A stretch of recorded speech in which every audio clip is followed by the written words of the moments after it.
Hello good morning students. Welcome to ERSS of classes. आज मैं class 10th CBSE के लिए बोर्ड पेपर सॉल्यूशन लेके आया हूँ। तो आइए देखते हैं सेक्शन ए के कुछ क्वेश्चंस। क्वेश्चन फर्स्ट है √3 tan theta is equals to 1, then find the value of theta. इस कंडीशन में आपको क्या करना है, अगर LHS में 10 है तो RHS में भी 10 लाना है। वो कैसे करेंगे अपन, √3 जो LHS में है उसको RHS में ट्रांसपोज करेंगे तो tan theta is equals to हो जाएगा 1/√3। देन अगर LHS में 10 है तो RHS में भी 10 लाना है। उस कंडीशन में अपन देखेंगे कि 10 में 1/√3 वैल्यू किसकी होती है। तो अपने को पता है 10 में 1/√3 वैल्यू होती है tan 30 की। तो लिखेंगे tan theta is equal to tan 30, तो 10 से 10 कैंसिल हो जाएगा। उस कंडीशन में थीटा की वैल्यू आएगी 30 degree. Question number 2, find the prime factor of 1728। तो 1728 का प्राइम फैक्टर करेंगे तो उस कंडीशन में उसके फैक्टर आएंगे 2⁶ into 3�3। Question number 3, in an AP common difference is equals to -4, number of term is equals to 7 and nth term is 4, find the first term। उस condition में अपने को पता है nth टर्म फाइंड करने का जो फॉर्मूला होता है वो होता है an is equals to a plus n minus 1 into D, और nth टर्म आपको दे रखी है 4। इक्वेशन बन गई। इस इक्वेशन में नॉन वैल्यू जो है n की वैल्यू 7, d की वैल्यू -4 पुट करेंगे तो a की वैल्यू निकालेंगे y की 28। Next question number 4। Question number 4 में आपको गिवन है दो ट्राइंगल सिमिलर है, तो इन दोनों ट्राइंगल में सिमिलरिटी का कौन सा रूल लग रहा है। तो अपने को पता है दोनों ट्राइंगल में एंगल बी और एंगल क्यू दोनों 50-50 दे रखे हैं, तो एंगल वाला सिमिलरिटी रूल तो लगेगा, लेकिन साइड का कौन सा लगेगा। तो अपने को पता है ए बी और पी क्यू की जो साइड का रेशो है वही बी सी और क्यू आर की साइड का रेशो के इक्वल है। तो वी कैन से दैट इसमें सिमिलरिटी का रूल लगेगा side angle side similarity. Next question, question number 5, find the volume of cone whose radius is equals to R and height is 3r। तो volume of कोन अपने को पता है होता है 1/3 पाई r²h। इसमें रेडियस की वैल्यू आपको r रखनी है, क्वेश्चन में r गिवन है, एंड हाइट की वैल्यू 3r रखनी है। इस क्वेश्चन में अब आप सोल्व करेंगे तो 3 से 3 कैंसिल आउट हो जाएगा, तो वॉल्यूम ऑफ कोन आएगा πr³। Next question, question number 6। Question number 6 में आपको गिवन एक सर्कल है, तो सर्कल पर तो टेंजेंट डाल रखे B C and B D. आपको फाइंड करना है B C plus B D. तो इस कंडीशन में अपने को पता है कि सर्कल पर अगर कोई दो टेंजेंट डाले जाते हैं एक्सटीरियर पॉइंट से, तो उन दोनों टेंजेंट की जो लेंथ होती है वो इक्वल होती है। तो we can say that B C is equal to B D. B C और बी डी आपस में इक्वल होंगे, तो अगर बी सी निकाल लें तो बी सी को ट्राइस करने से जो लेंथ आएगी वो सम हो जाएगी B C plus B D के। तो इस ट्राइंगल में ओ सी डी ट्राइंगल को आप अलग से लेंगे। तो ओ सी डी ट्राइंगल में आपको क्या क्या गिवन है, ओ सी डी ट्राइंगल के सॉरी ओ सी बी ट्राइंगल में क्या क्या गिवन है। ओ सी बी ट्राइंगल में आपको गिवन है ओ सी यानी radius of circle, B C आपको फाइंड करना है, और ओ बी गिवन है। तो ओ बी सी ट्राइंगल जो है राइट एंगल ट्राइंगल है। राइट एंगल ट्राइंगल क्यों है, क्योंकि सर्कल पर जो टेंजेंट होता है वो रेडियस से 90 डिग्री होता है। सो इसमें अपन पाइथागोरस थ्योरम यूज़ करेंगे। Hypotenuse equals to perpendicular square plus base square. Known values put करेंगे। हाइपोटेन्यूस जो है वो 90 के जस्ट अपोजिट, 90 के अपोजिट है ओ बी। हाइपोटेन्यूस है, परपेंडिकुलर ओ सी लिया है, बेस लिया है मैंने बी सी। इस इक्वेशन को सॉल्व करूंगा, 15 का स्क्वायर 225 हो जाएगा, 9 का स्क्वायर 81 हो जाएगा। So B C square is equal to हो जाएगा 144। बी सी स्क्वायर को ट्रांसपोज करेंगे, स्क्वायर रूट हो जाएगा, बी सी की वैल्यू आएगा 12। तो बी सी जो आया लेंथ ऑफ टेंजेंट है, आपको फाइंड करना है B C plus B D. तो B C plus B D जो है वो दोनों आपस में इक्वल लेंथ है। So 12 + 12 is 24 is the correct answer. Next question, दो कोऑर्डिनेट गिवन है आपको 3,0 एंड 0,-3।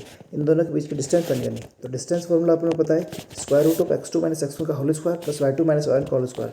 इसमें वैल्यू पुट करेंगे x2 0 - 3 का होल स्क्वायर प्लस -3 - 0 का होल स्क्वायर। तो 3 का स्क्वायर 9, 3 का स्क्वायर 9, 9 + 9 इज 18। 18 को फैक्टराइज करो। फैक्टराइज ऐसे करेंगे कि एक नंबर का स्क्वायर रूट निकल जाए, तो वो होगा 2 × 9। 9 का स्क्वायर रूट हो गया 3 एंड 2 का रूट 2। सो लेंथ हो जाएगी इन दोनों पॉइंट्स के बीच में 3√2 units. Next question, triangle given है। उस ट्राइंगल में आपको ए से बी यानी हाइट दे रखी 100 मीटर और उसकी शेडो जो दे रखी है 100√3 मीटर। आपने को निकालना है एंगल थीटा। एंगल थीटा निकालने के लिए अपन इसमें यूज़ करेंगे tan थीटा। tan थीटा बोलता है परपेंडिकुलर अपन बेस। तो परपेंडिकुलर ए बी वो 100, बेस ए सी वो है 100√3। 100 से 100 कैंसिल हो जाएगा, tan थीटा की वैल्यू हो जाएगी 1/√3। जैसे कि क्वेश्चन फर्स्ट क्वेश्चन में अपन ने देखा था tan theta is equal to 1/√3 आ रहा था, तो थीटा की वैल्यू फाइंड करनी थी। उसी तरह अगर LHS में थीटा है तो RHS में भी थीटा लाना है। तो 10 में थीटा 1/√3 वैल्यू होती है 30 की, तो 10 से 10 कैंसिल हो जाएगा, तो एंगल हो जाएगा 30 डिग्री। नेक्स्ट क्वेश्चन, दो एंगल सप्लीमेंट्री है और दोनों आपस में डिफरेंस है वो है 18 डिग्री का। तो अपने को बड़ा वाला एंगल फाइंड करना है। कंडीशन में फर्स्ट एंगल मैंने ले लिया यहाँ पे थीटा, सेकंड एंगल हो जाएगा थीटा माइनस 18, इन दोनों की सम है 180 की इक्वल, क्योंकि दोनों एंगल सप्लीमेंट्री है। सप्लीमेंट्री क्या होता है अपने को पता है, जब दो एंगल के सम 180 उसको बोलते हैं सप्लीमेंट्री एंगल। तो theta plus theta is equal to theta, 18 को तो ट्रांसपोज किया 198 हो जाएगा, यहाँ से थीटा आएगा 99 डिग्री। नेक्स्ट क्वेश्चन एक क्वाड्रेटिक पॉलिनोमियल दे रखा है, इसमें आपको फाइंड करना है डिस्क्रिमिनेंट। तो अपने को पता है डिस्क्रिमिनेंट क्या होता है, डिस्क्रिमिनेंट होता है बी स्क्वायर माइनस 4ac की वैल्यू को बोलता है डिस्क्रिमिनेंट। तो ए की वैल्यू है 2 यहाँ पे, बी की वैल्यू -5 एंड सी की वैल्यू है -3। इस इक्वेशन में वैल्यू पुट करेंगे, -5 का स्क्वायर 25 एंड 4 इंटू 2 इंटू -3 वो हो जाएगा 24, दोनों की सम करेंगे 49 आएगा। So discriminant of quadratic polynomial is equal to 49। Next question बहुत ही अच्छा क्वेश्चन है, इसमें आपको ये पता रखना है कि इसी सर्कल से पर अगर एक्सटीरियर पॉइंट से टेंजेंट डाले जाते हैं तो उन टेंजेंट की लेंथ इक्वल होती है। इस क्वेश्चन में आपको देर का एक सर्कल है, सर्कल के बारे एक ट्रायंगल बन रहा है, उस ट्रायंगल की पेरीमीटर फाइंड करनी है। तो अपने को पता है ए इस सर्कल का एक्सटीरियर पॉइंट है और ए से ए आर और ए की दो टेंजेंट डाल रखे हैं, दोनों की लेंथ इक्वल होगी। सिमिलरली बी से बी आर और बी पी की लेंथ इक्वल होगी और सी से सी क्यू और सी पी की लेंथ इक्वल होगी। सभी लेंथ अपने को फाइंड आउट हो जाएगी। उसके बाद perimeter of ABC triangle easily निकाल सकते हैं, कैसे A R plus B R plus B P plus C P plus C Q plus A Q, सबकी लेंथ अपने को पता है, सबको सम किया तो 30 आया।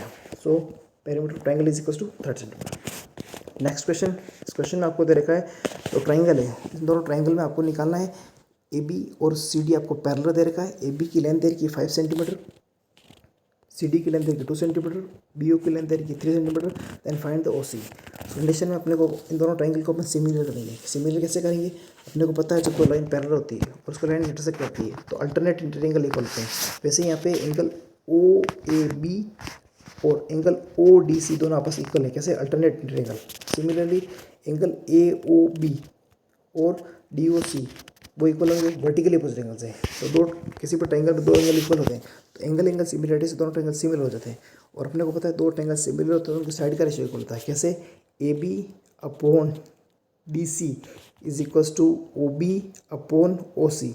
अगर दो ट्रायंगल सिमिलर है तो उनके साइड का रेशियो इक्वल होता है। साइड का रेशियो इक्वल करके आप इस वैल्यू पुट करेंगे, ए बी की वैल्यू अपने को पता 5 है, डी सी की वैल्यू है 2, ओ बी की वैल्यू है 3 और ओ सी की वैल्यू फाइंड करनी है। क्रॉस मल्टीप्लाई करेंगे 5 ओ सी इज इक्वल टू 3 इंटू 2, तो 5 ओ सी इज इक्वल 6, ओ सी आ जाएगा 6/5।